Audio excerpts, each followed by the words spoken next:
Bonjour à toutes et à tous.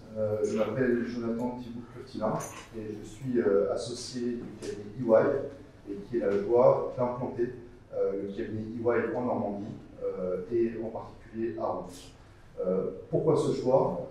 Parce que le mouvement de développement de l'économie normande, l'alignement des planètes, fait qu'aujourd'hui, il nous paraît opportun d'investir massivement par la création de nos activités d'audit, de conseil et juridique et fiscal.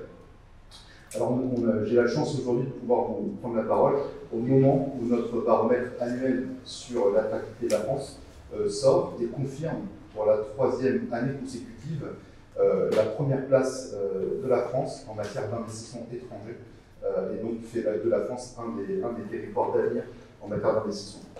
Alors, des investissements, je pense qu'on peut se réjouir de cette première place, mais tout de même être vigilant, parce que ces investissements-là restent finalement moins créateurs d'emplois que ce que nous pouvons constater dans d'autres pays comme le Royaume-Uni ou l'Allemagne, et que nous avons encore un certain nombre de chantiers devant nous. Nous avons évidemment choisi d'être partenaire des 24 heures pour relocaliser et d'accompagner Rouen Normandie Invest. Alors avant tout comme natif rouennais, évidemment, mais aussi pour pouvoir accompagner ce mouvement que nous croyons porteur de valeur ajoutée et de développement du territoire. Alors, 5 leviers prioritaires que j'aimerais rappeler qui finalement font un peu la synthèse de tout ce qui a été dit jusqu'à présent en matière de relocalisation. Mais l'innovation, parce qu'on n'est pas sur la création de l'ancien, mais plutôt la réinvention du futur. Et c'est vrai qu'il a été finalement assez facile de délocaliser un monde dans lequel le coût carbone n'était pas intégré dans le compte de résultats des entreprises. Et on est dans ce mouvement-là où finalement les équilibres économiques et environnementaux sont en pleine refondation. Je vous passe l'ensemble des règles françaises et européennes qui viennent étoffer ces bilans, on va dire, environnementaux. La fiscalité, on en a parlé, mais le guichet unique, les efforts de compétitivité, le renforcement du crédit impôt recherche sont autant de leviers sur lesquels il faut évidemment accentuer les efforts pour développer cette attractivité-là. Le Made in France, alors Frédéric Gravetier a cité effectivement l'exemple de Lucivelle et de nombreux projets en Normandie en sont les témoins, mais améliorer la qualité, améliorer la valeur ajoutée et soutenir le tissu de PME et de TI qui ont absolument besoin de pouvoir prendre leur envol pour être plus résilients. Parce que je pense que c'est ça aussi, la relocalisation est une mesure offensive, mais aussi défensive dans l'accompagnement de la résilience de notre tissu industriel local. Et c'est vrai que, vous l'avez rappelé à juste titre, la Normandie est la première région en matière de taux d'emploi dans le secteur industriel en France, avec entre 17 et 20% de contribution au PIB normand, quand les autres régions sont entre 10 et 13% pour les meilleures d'entre elles. Donc nous avons ce potentiel-là, et pour reprendre ce que vous disiez, Monsieur le Président, effectivement, le contexte qui va permettre la réimplantation et le développement par les compétences que nous avons sur le territoire, les infrastructures, le greenfield, etc.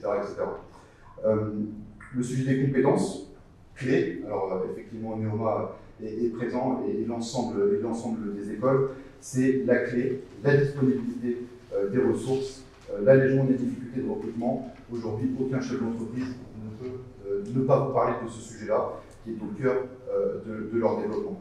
Des profils plus tech, plus managériaux et plus internationaux. Extrêmement important pour accompagner ce mouvement de relocalisation.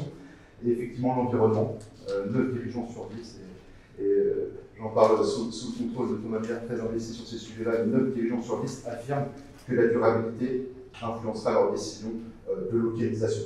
Et ça, c'est un fait, on ne peut pas le contourner, et ça fait partie de nos atouts normands.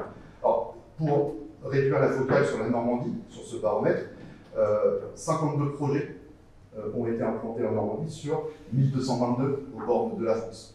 Donc certes, ça fait partie du top 3, n'est-ce pas, cher Karim, en termes d'évolution, parce qu'on est sur un plus 63% par rapport à une moins 1 qui nous plaçonne dans le top 3, mais encore beaucoup d'efforts à fournir.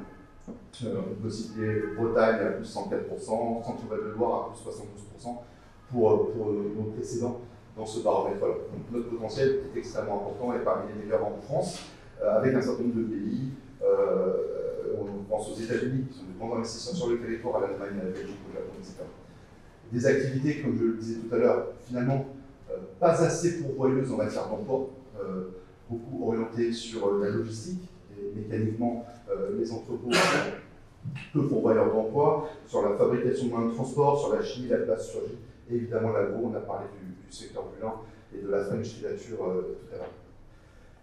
Notre raison d'être au sein de d'EY, c'est de construire un monde du travail meilleur. Et c'est la raison pour laquelle nous soutenons ce mouvement de relocalisation et l'action menée par relocalisation.fr et cet événement des 24 heures, que ce soit à Rouen et sur les prochaines étapes, avec la farouche conviction que nous aurons des résultats tangibles et concrets à présenter dans les années futures. Merci.